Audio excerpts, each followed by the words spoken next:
The pilot was cleared. His ID matched. His certifications were flawless. And yet Charlie stood in his way, teeth bared, refusing to move. He wasn't a security officer. He wasn't armed. He was just a golden retriever. But in that moment, God used a dog to stop a man with evil stitched beneath his smile. Because sometimes the miracle isn't thunder from the sky, it's a quiet bark in a crowded terminal that saves 250 lives. Before we begin this unforgettable story, would you mind sharing where you're from in the comments? And if stories of love, loyalty, and second chances move you, please give this video a like and consider subscribing. Denver International Airport, early spring, 7th, 12 a.m. The icy wind of early spring sliced through the vast expanse of Denver International Airport, swirling flecks of frost across the tarmac like scattered shards of glass. The mountains loomed ghost-like in the distance, half shrouded in mist. Inside Terminal B, the dull yellow hue of overhead lighting did little to warm the sterile space where travelers shuffled in heavy coats and dragging luggage with the exhausted urgency only airports could summon. Officer Sam Whitaker, 36, stood near gate B-27 with his gloved hand resting lightly on the harness of his canine partner, Charlie. Sam had the build of someone who had once played varsity football but now kept fit through discipline rather than passion. Broad shoulders, a square jaw softened by years of calm authority, and eyes that held both patience and quiet scrutiny. A 7-year veteran of airport security, Sam was respected by his peers for his unshakable composure and by his superiors for the rare combination of instinct and method in his work. His partner, Charlie, was a 6-year-old golden retriever with a coat like burnished sunlight and a face that seemed carved for empathy. Unlike the usual high-strung energy of working dogs, Charlie carried himself with an almost monk-like serenity, responding to commands with fluid precision, and never raising his voice, or rather his bark, without reason. He was known among TSA handlers as the monk with a nose, a gentle soul, with an impeccable record of detection. Calm, reliable, predictable. Until now. The trouble began when Captain Logan Myers arrived. Myers stepped through the terminal doors in full uniform, polished shoes, navy trousers with a perfect crease-white shirt, buttoned to the collar, and a blazer that still bore the faint folds of dry cleaner plastic. His pilot's hat sat snugly atop short, salt-and-pepper hair. He was in his early 50s, tall and lean, with a weathered, almost noble face, one that might once have belonged to a movie pilot from the 70s, had life not carved a few too many lines into it. To anyone else, he looked flawless, but not to Charlie. As Myers approached the crew security lane, Charlie's demeanor shifted. The golden retriever stopped mid-step. His ears perked. His tail, normally wagging at a low, lazy rhythm, stiffened and fell still. Then, with a sudden surge of energy, he let out a sharp bark and lunged forward, placing himself squarely in front of Captain Myers, blocking his path with uncharacteristic insistence. Sam blinked in surprise. "Charlie, heel," he commanded gently. Charlie didn't move. Myers halted, blinking down at the dog with raised brows. "Is there a problem?" His voice was clipped, irritated, but not panicked. Sam gently tugged the leash. "He's never done this," he muttered mostly to himself. He gave a faint apologetic nod to Myers. "Sir, do you mind stepping aside just for a moment? It's likely nothing, just procedure." Myers' jaw clenched. "I have a transatlantic flight to board, delayed once already. I don't have time for a dog's tantrum." Sam didn't respond immediately. He was watching Charlie. The dog was growling now, not in fury, but with a low, steady rumble, like a cello string pulled taut. "Something's wrong," Sam whispered. At the far side of the terminal, hidden by a row of vending machines and service carts, Elena Boyd adjusted the strap of her neon orange safety vest and pressed her palm to her temple. Elena, 29, was tall and wiry, with shoulder-length copper hair twisted into a loose braid under her work cap. Her face carried the pallor of someone recently returned from illness, and her fingers trembled slightly as she typed on the airport maintenance tablet. This was her first week back on the job after a 6-month medical leave, a mental health sabbatical triggered by a workplace panic attack that ended with her hospitalized overnight. Diagnosis: post-traumatic anxiety. Triggered, she said, by something she'd seen, though no one had ever gotten the full story. Now, every loudspeaker announcement made her flinch. Every international flight departure listed on the screen seemed to make her jaw tighten. And now, she'd just overheard something about Flight 726 to London, the same one she knew had been reassigned to Logan Myers last minute. Her knuckles whitened around the tablet. Across the terminal, Sam felt eyes on him. He was aware that passengers were beginning to murmur, stare, pull out phones. But Charlie hadn't moved. In fact, the dog had advanced slightly, nose-twitching eyes locked on Myers. "Captain Myers, please." "Just a routine check," Sam said more firmly now. Myers huffed, throwing up his hands. "Fine. But if I miss this flight, you'll be answering to more than TSA." As he turned slightly to follow Sam toward the secondary inspection station, Charlie barked again, this time more loudly, and this time Myers flinched. That did not go unnoticed. Sam's heart quickened. The dog never barked without a reason, never. Something here was very, very wrong. The morning haze outside Denver International Airport had begun to lift, but inside the terminal tension still hung heavy, like the remnants of a storm. The secondary inspection room, sterile and brightly lit, buzzed with faint electric hums from the overhead lights. A slight draft from the air vent stirred the papers on the metal table, but it wasn't the breeze that made Officer Sam Whitaker uneasy. It was the reaction of his partner. Charlie, the 6-year-old golden retriever with a coat like sunlit straw, had never acted like this. Known for his discipline and unflappable demeanor, he was the pride of the TSA K-9 division. Yet now he stood stiff, and alert eyes fixed not on the pilot's luggage, but on his coat. Captain Logan Myers sat in the chair across from them, seemingly composed, his posture military straight.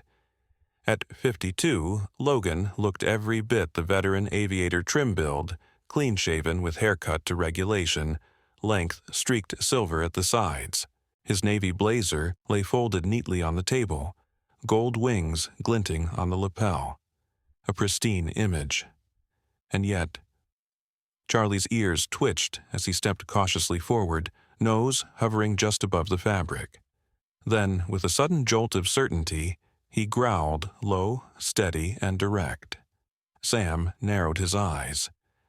"Charlie," he said under his breath, stepping closer. The dog didn't bark yet, but that sound, soft, grounded in instinct, was enough for Sam. He turned to Logan, trying to keep his tone neutral.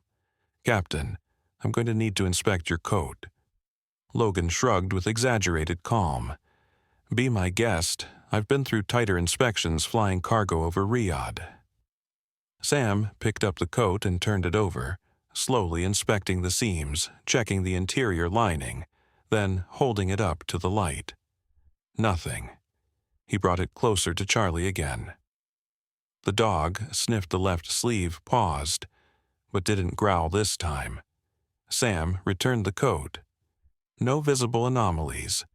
Nothing we can act on." Logan smirked clearly, trying to reclaim the upper hand. "Glad your dog had his moment." Sam didn't respond. Instead, his eyes drifted to the pilot's black rolling suitcase resting just beside the chair. The handle, thick, wrapped in smooth leather, caught the light differently than the rest of the bag. Sam leaned down as if stretching, and that's when Charlie barked, sharp, sudden ears-up teeth just barely showing. The room snapped into attention. Sam straightened slowly. "That's new," he said quietly. Logan shifted in his seat. Just a flicker. Barely perceptible. But enough. His face tightened, and his hand subconsciously moved toward the bag before stopping halfway. He caught himself and returned his hands to his lap, lacing the fingers too tightly together. Sam didn't move. He just watched him. Something in the handle Captain Logan exhaled through his nose. Just the usual. Standard grip reinforced. Came with the airline issue. Sam kept his expression calm, but his voice lost its softness. Charlie's never wrong. For a few long seconds, no one spoke. Then slowly, Logan offered a stiff nod. Check it. Sam didn't open the bag yet. He gently placed his hand on Charlie's back. The dog sat down, but his gaze stayed locked on the suitcase. The growl returned not loud but deep and vibrating through the room like a distant rumble. Meanwhile, across the terminal on the mezzanine level, Elena Boyd sat in front of a wall of monitors in the Security Operations Center. Her fingers moved with quiet precision across the touch screen of her maintenance tablet. Tall, angular, with pale skin and tightly pulled back auburn hair, Elena didn't look at anyone she rarely did. Since her return to work after medical leave, she kept to herself, barely speaking unless required. But now, something in the system had caught her eye. One of the live video feeds, camera 34B, covering gate B27, had flickered and reconnected to a backup route. To anyone else, it would look like a temporary switch, a harmless reroute during a network refresh. But Elena knew better. It wasn't automatic. Someone had forced the feed off the main channel and into archive mode, making it impossible to monitor in real time. She leaned back the tablet, resting on her lap. Her breath was short. No one else had seen it.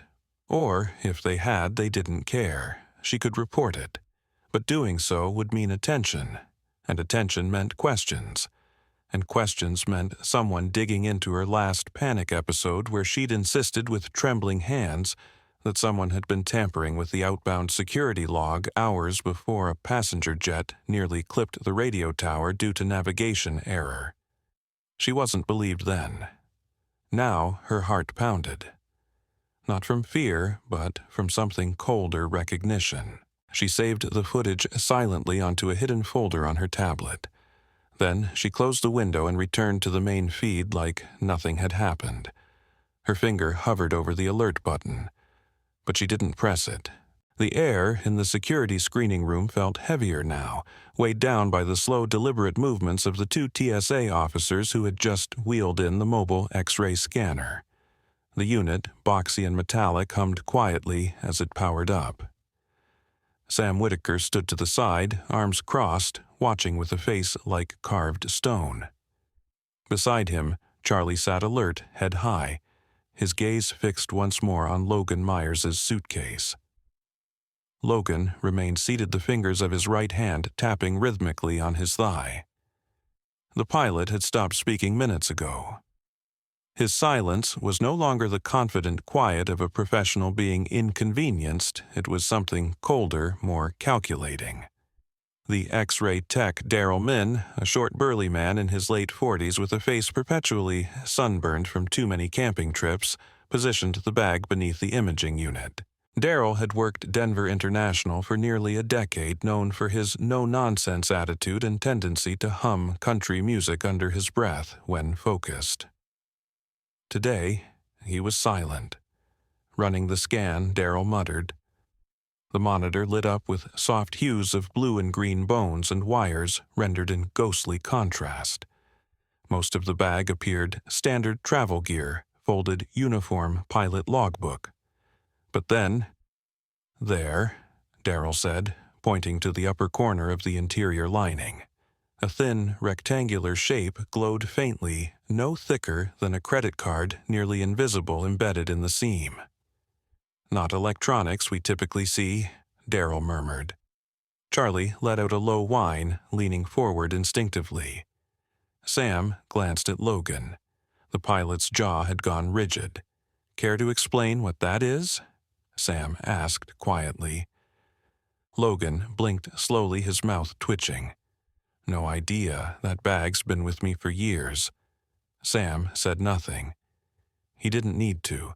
Daryl carefully marked the section for removal, motioned to a junior officer for gloves, and began opening the lining.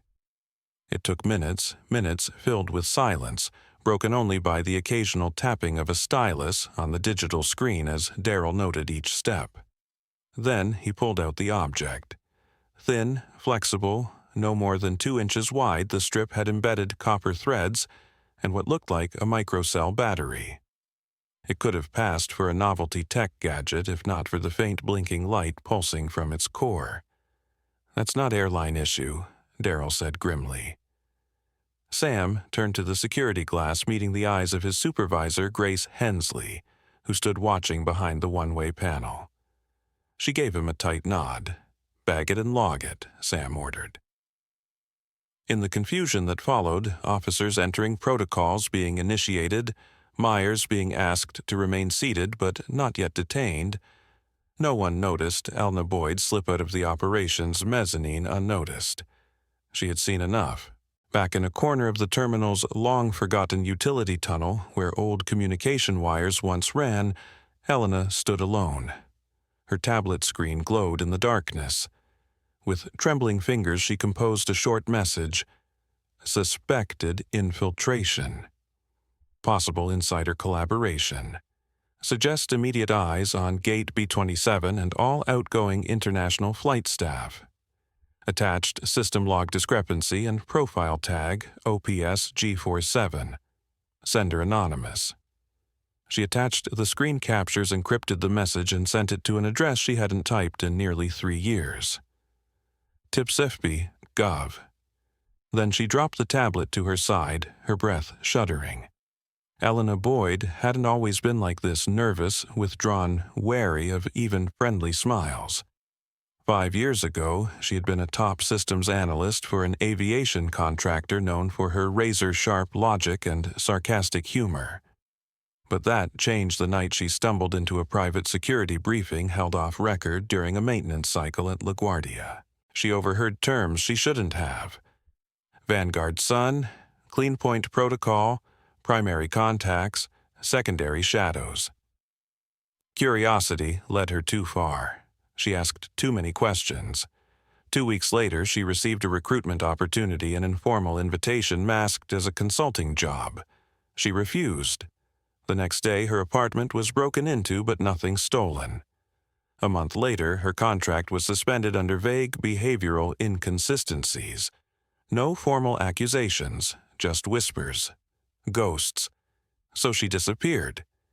Legally alive, but off the map, eventually finding work as a field technician, low visibility, low responsibility. Until now. Elena closed her eyes. Sending that message meant choosing a side again. And this time, she didn't have the luxury of hiding.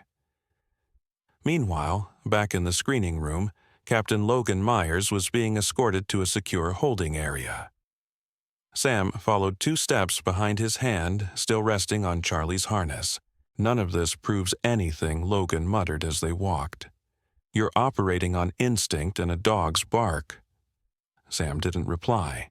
He knew better than to argue. Charlie's instincts had once led them to detect a hidden flash drive smuggled inside the sole of a diplomat's shoe. Another time, a trace explosive compound sewn into a decorative patch on a duffel bag. The dog didn't bark unless something was wrong. And Logan's calm was no longer convincing, it was cracked glass moments from shattering. The command center at Denver International Airport had never seen this much coordinated activity on a domestic morning. Tension stretched through every hallway and radio transmission, a thread held together by instinct intelligence and a dog's unwavering nose. In the inner chamber of Security Room 5, a portable microelectronics scanner hummed over the device recovered from Logan Myers' suitcase. The monitor flickered with magnified circuitry, revealing more than wires and silicon. It revealed intention. "This is a trigger," said Agent Cole Thorne, a senior FBI technician flown in during the early hours of the investigation. At 40, Cole was lean with an almost gaunt face, short-cropped blonde hair, and piercing gray eyes that rarely blinked. He had spent most of his adult life tracing devices like these from remote Afghan hillsides to the subways of New York. His voice held a quiet precision, every word carrying weight. It's designed for wireless detonation. This signal protocol is low frequency, meant to avoid standard detection systems, buried inside something insulated like cockpit seat padding. Sam Whitaker stood next to him, his arms folded, Charlie sitting alert at his feet. The revelation felt like ice down his spine. He was going to fly the plane himself, or just make sure he was on board when it went down, Cole added grimly. Across the room, Grace Hensley monitored a secondary feed, lips pressed in a thin line. Do we have confirmation on his identity? Cole didn't look up. He's not Logan Myers. Real Logan died 3 years ago in a hiking accident. This guy, fingerprints match a former avionics engineer, Russell Kane. Worked in avionics R&D for 9 years before disappearing off the grid. No one even knew he was missing. Until now. Russell Kane. Sam tasted the name. It fit better than Logan ever had. He looked the part, precise, controlled, too clean. Like a man who didn't fly planes but built ways to bring them down. Meanwhile, in a corner of the mezzanine, Elena Boyd stared at her phone, heart drumming louder with each word of the email she had just received. Message received. Log files confirmed. Active operation underway. Agent en route to secure data center. Stay out of sight. Surveillance likely compromised. Secure channel-fed ops division. Her hands trembled, not from fear, but from adrenaline. The location she had flagged earlier, a former storage facility on the west side of the tarmac, was now being treated as a probable secondary base. The blueprint from years ago called it Hangar 7B, officially decommissioned, practically forgotten. Elena knew better. She had walked through that place in another life. Back when a smiling recruiter from a private defense firm showed her the blueprints of a communications optimization lab and asked if she liked solving puzzles. Back then, she had thought it was a career leap, not a descent. She pocketed her phone and started walking. She wouldn't hide anymore. At the same time, Charlie's ears perked. Sam noticed immediately. "What is it?" he asked, crouching to Charlie's level. Charlie didn't bark.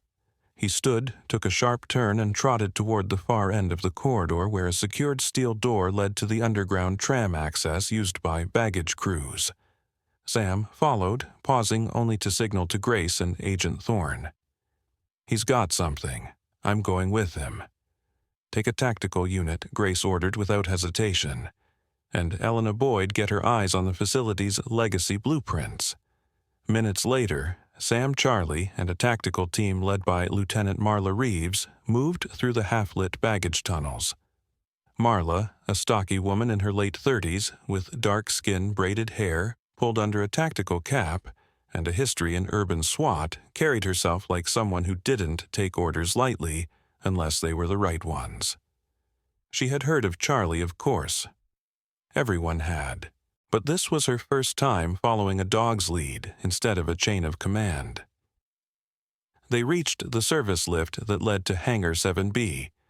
Charlie growled, not loud but enough. The team fanned out, checked signals, watched every corner.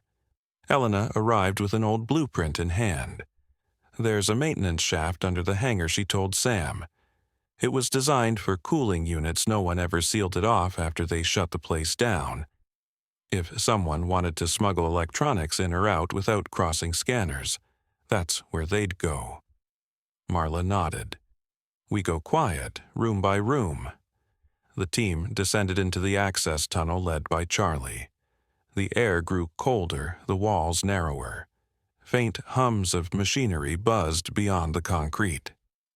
At the lower level of Hangar 7B, the team breached an access door and stepped into what appeared to be a storage room. Metal crates lined the walls unmarked, sealed tight. A folding table stood in the center beneath a single overhead bulb, Bonnet, laptop, burner phone, and a sheet of handwritten notes, diagrams, flight paths, component lists.